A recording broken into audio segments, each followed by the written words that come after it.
Welcome back to Block TV. It is time for Chain Breakers, and today a special guest in studio, traveling all the way from Patagonia, Argentina, in South America. And right here with me is Leandro Liberman, co-founder of Cryptopatagonia. Firstly, Leonardo, first of all, hello to you, Leonardo. And firstly, a bit about your company, as stated in the Cryptopatagonia site. It started operations in 2017 in Rio Grande, Tierra del Fuego province, and has over 3,000 mining rigs thus far. It has already mined over 1,600 Bitcoin Cash, 210 Bitcoins, and 2,300 Ethers, so to speak. And I'm very, very happy to have you with us here, Leonardo. To begin with, I want to talk to you about Cryptopatagonia. The main question in everybody's mind at the end of the day, you know, mining cryptos is a lot of energy. Where do you guys get your energy? Absolutely. It takes a lot of energy. We're installed, first of all, thank you for having me. You're welcome. We're installed in a province very close to Antarctica. It's called the province of the Island of Fire, Tierra del Fuego. In our province, there's a lot of natural gas, 100 years of natural gas reserves below. So we are actually contributing for the province to pump more gas. Natural gas. Natural gas, more natural gas. And yes, we consume energy with the energy made, electricity made from gas. We supply our computers. Now, let me ask you to begin with, before we touch on the hot topics of the day, what made you start Cryptopatagonia? What was the idea behind it in 2017 when you founded the company?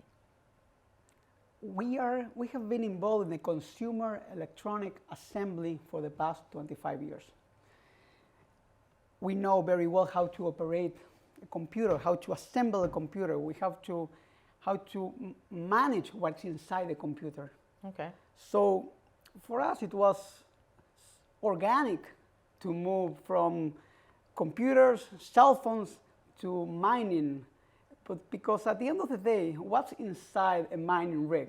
It's a graphic card with a bunch of ventilators. Sure. It's not rocket science.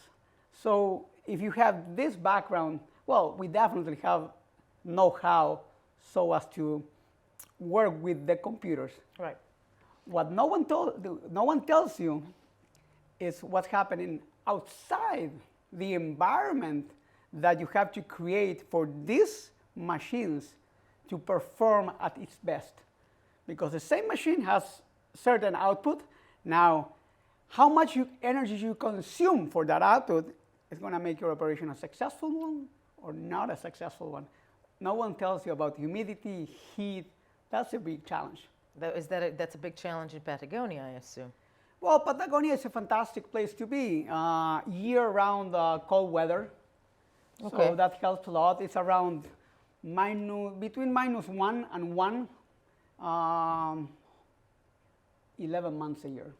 So that definitely. So 11 months, you've got ideal conditions. Ideal conditions for mining, and then only just the 1 month there of the, Yeah, absolutely. Now, let me ask you, when it comes to, mining competition, 60% of all mining is happening in China. We know that, 50% coming only from the Sichuan province, remaining almost split between Washington, New York, British Columbia, Alberta, Quebec, I'm getting it from your website, Newfoundland and Labrador, Iceland, Norway, etc. But Cryptopatagonia, is it still one of South America's largest mining companies? Yes. Okay. We have been installed because of our assembly facilities in this province of Island of Fire. So it's not that we had to move somewhere else. The conditions are perfect. We were working, they were already there. When the crypto came out, well, we were already there. We knew the province, we knew the environment. So, yeah. Nature is there. It provides perfect conditions. What about regulation? Regulation is an industrial place, so there are a lot of factors there. We are used to local regulation. Did you encounter regulation problems when it comes to running and operating a mining company? Regulation, we comply with everything that we have to comply. We're fully regulated. Our operation is 100% transparent. We have from exchanges due diligences of our operations, and it's And fantastic. then would you say that Argentina is more friendly to cryptocurrencies than let's say, other countries in South America, other countries around the world? Argentina is pro blockchain. Argentina is pro Bitcoin. Yeah, definitely it's a nice hub to develop more about blockchain and yeah. You know, you travel the cryptos. world. We're right now sitting in the Middle East, but you come from Argentina. And when you say that, and that's fascinating, people in Argentina, would you say, are more aware of Bitcoin, own more Bitcoin? Argentina usually has regulations problems with money. Exactly. Money coming in, money coming out. Bitcoin absolutely is an alternative of storing value, exchanging monetary value. So yes, we Argentinians are more open to enhance, to start using Bitcoins because Argentina is ups and downs, makes us And you know, more many open. people in the sphere say that it will come from South America, from places like Argentina. Hopefully, we thought Venezuela as well, but from places like Argentina, where mass adoption can come out of. Would you say that's right about Argentina? Yes, absolutely, absolutely. Even now on buses, there are like special cards you can pay with Bitcoins. In Argentina, Yes. you can pay on a bus with Yeah, Bitcoin. well, you have to charge your card, Right. and then you pay.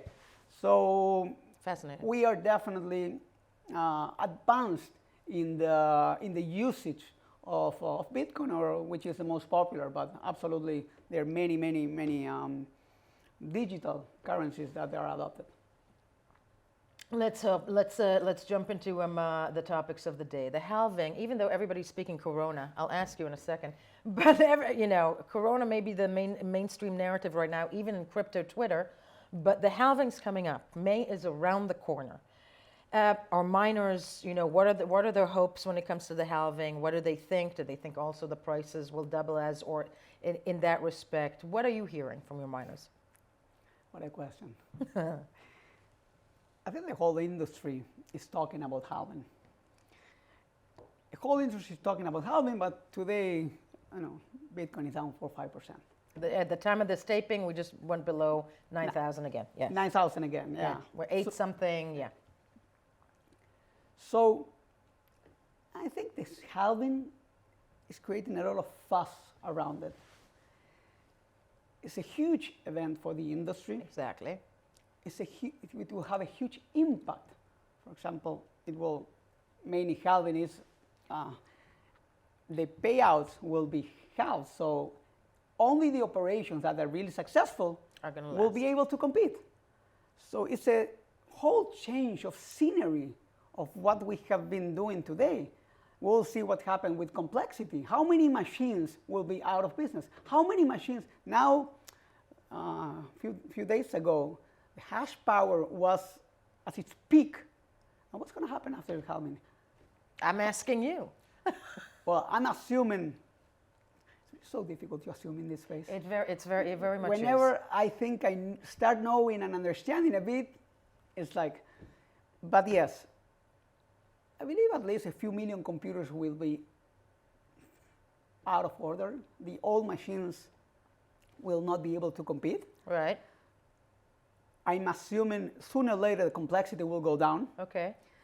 Okay, in between the guys, all of us were having the most successful operations, we will come ahead.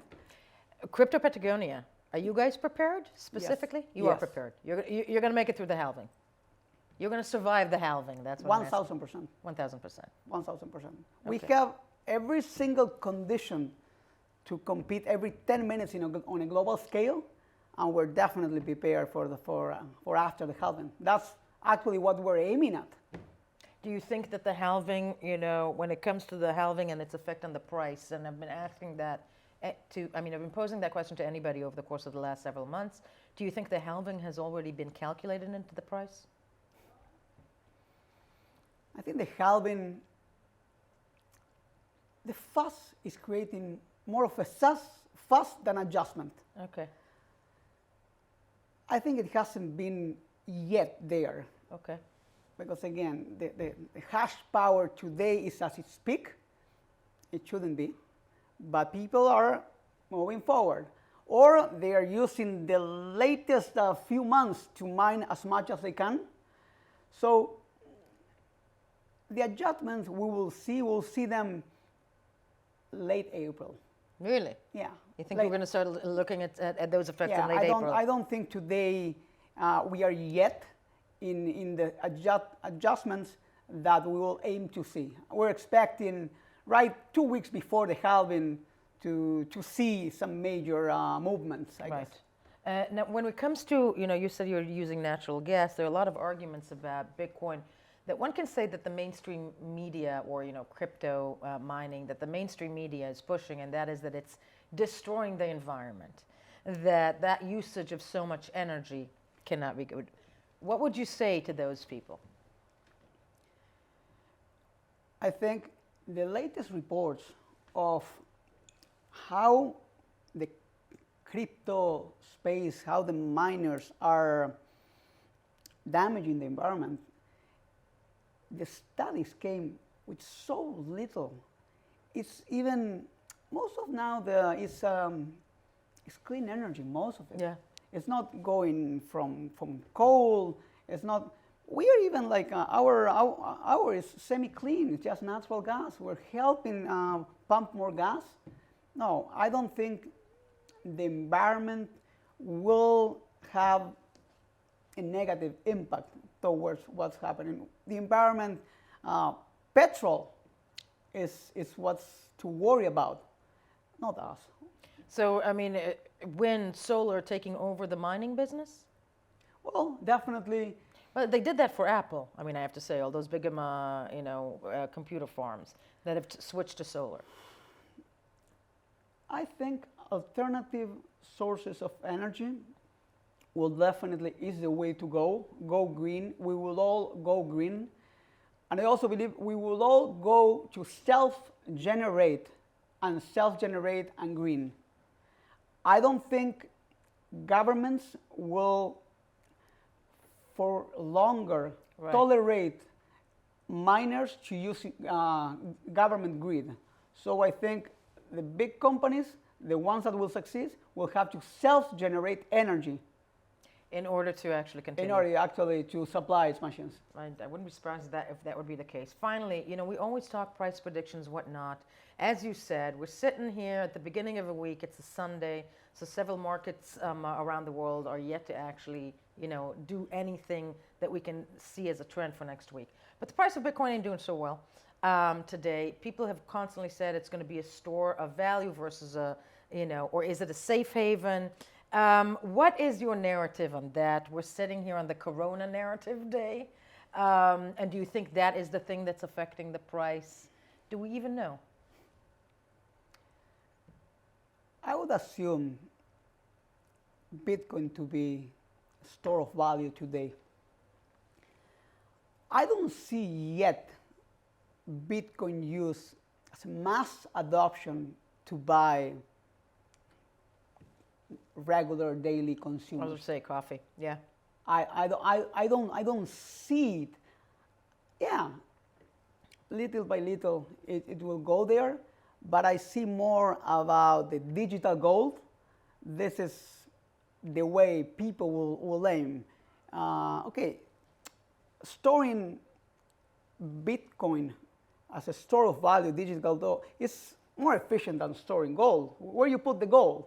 Okay, you have 1 kilo of gold or 10 kilos of gold. How you translate? Yeah. It's very difficult. Bitcoin makes it the store of value efficient. So in future, yeah, we'll see a who comes ahead. there. Who comes ahead?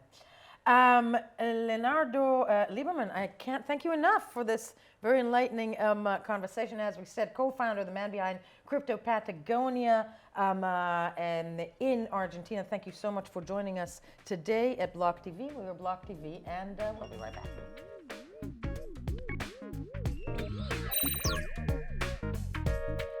For more news and updates, follow us on Twitter.